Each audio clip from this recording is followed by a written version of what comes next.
ఇవాల్టి కథ అతి నిదానం.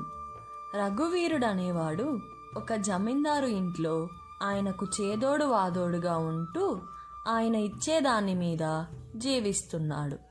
అయితే జమీందారు దగ్గర జీవితం అతడికి కత్తి మీద సాములా ఉన్నది. కావడానికి జమీందారు చాలా మంచివాడు. రఘువీరుడి కుటుంబాన్ని ఆయన సొంత కుటుంబంలా చూసుకుంటున్నాడు. అన్నీ బాగానే ఉన్నాయి, కానీ జమీందారు నిదానంలో కూడా మరీ అతి నిదానం. మనిషి మీద పిడుగు పడిపోతుందన్నా తను నిమ్మకు నీరెత్తినట్టు ఉంటాడు. అలాగని ఏదీ పట్టించుకోకుండా ఉండడు. ఆయనకు అన్ని వ్యవహారాలు కావాలి.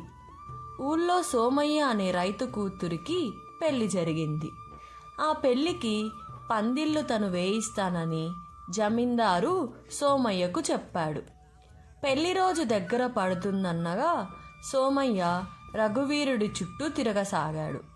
రఘువీరుడు జమీందారుకు ఈ సంగతి చెబితే ఆయన పట్టించుకోకుండా, తొందరేముందిరా, ఇంకా పెళ్లికి వ్యవధి ఉంది గదా అనసాగాడు. చివరికి పెళ్లి పందిళ్ళు మగ పెళ్లివారు ఆ ఊరు తరలి వచ్చాక వాళ్ళ కళ్ళ ముందడే వేయించడం జరిగింది. మగ పెళ్లివారు చాలా గింజుకొని సోమయ్యను నానా మాటలు అన్నారు. సోమయ్య వాళ్లకు జరిగింది చెప్పుకొని, మా జమీందారు గారి మాట కాదని నా అంతట నేనే పందిళ్ళు వేయిస్తే ఇక ఊళ్ళో బతకలేను. అయినా ఆయన చాలా మంచివాడు. ఎట్టొచ్చి రఘువీరుడు అనేవాడు ఆయన వ్యవహారాలన్నీ చూస్తుంటాడు. దేవుడు వరమిచ్చినా పూజారి వరమివ్వడన్నట్టు వాడు అన్నిటికీ ఆలస్యం చేస్తుంటాడు అన్నాడు. తప్పు జమీందారుదే అని తెలిసినా ఎవరు ఆ మాట పైకి అనలేరు. అలాంటి వారంతా రఘువీరుడి మీద తమ అక్కసు తీర్చుకుంటుండేవారు. ఇది రఘువీరుడికి చాలా బాధగా ఉండేది.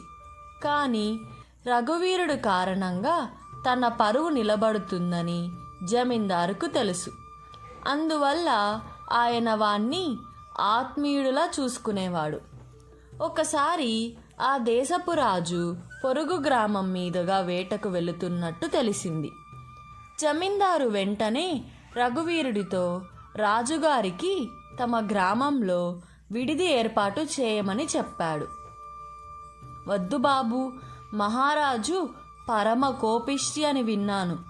ఏర్పాట్లలో ఏ లోటు జరిగినా మనకు ఉరిశిక్ష తప్పదు అన్నాడు రఘువీరుడు భయపడిపోతూ.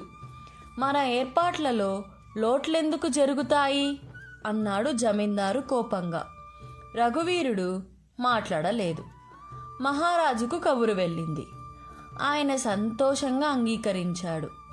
వేట నుంచి తిరిగి వచ్చేటప్పుడు జమీందారు గ్రామంలో బస చేస్తానన్నాడు. రఘువీరుడి గుండెల్లో రాయపడింది.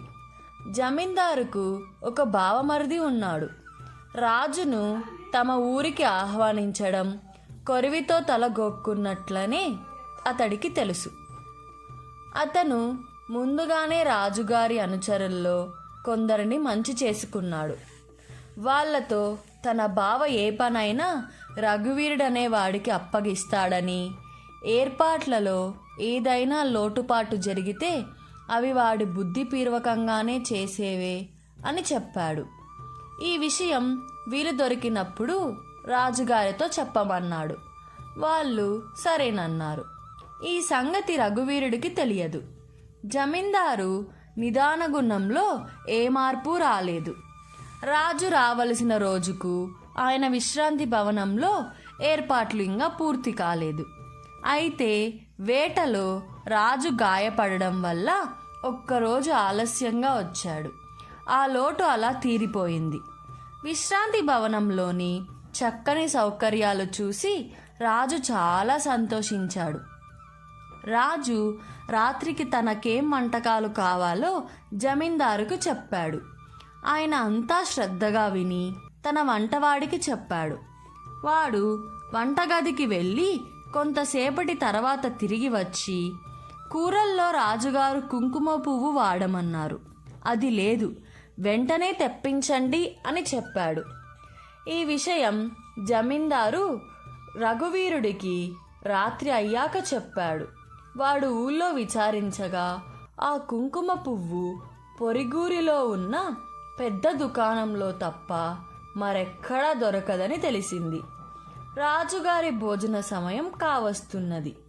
ఈలోగా రాజు జమీందారుకు కబురు పెట్టి, నేను వేటలో కొద్దిగా గాయపడిన కారణంగా వైద్యులు కుంకుమ పువ్వు వాడరాదంటున్నారు.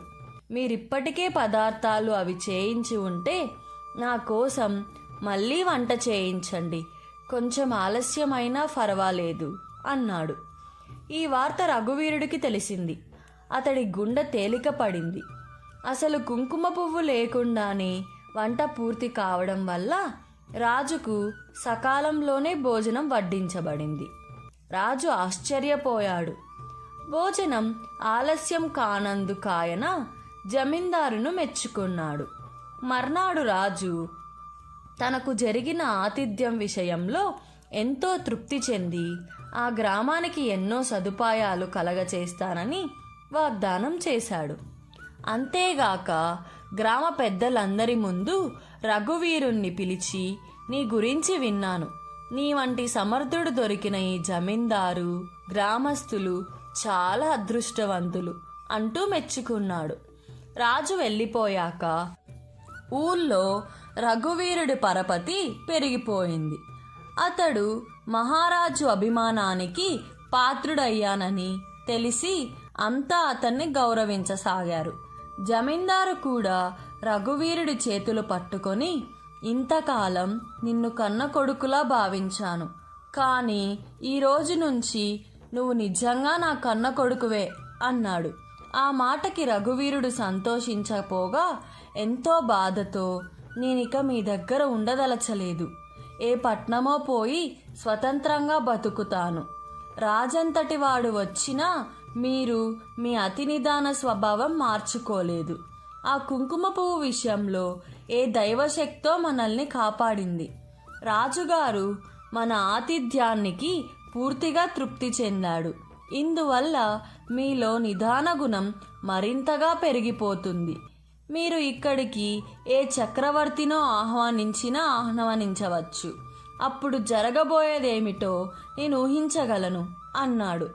ఆ జవాబుకు జమీందారు పెద్దగా నవ్వి, గ్రామ పెద్దలందరి ఎదుట రాజుగారు ఆతిథ్యం ఇచ్చినా నన్ను కాక నిన్ను ఎందుకు మెచ్చుకున్నారనుకున్నావు?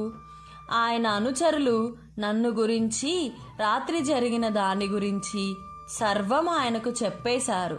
వెళ్లే ముందు ఆయన నా అతి నిదానం విషయంపై చాలా గట్టిగా హెచ్చరించాడు.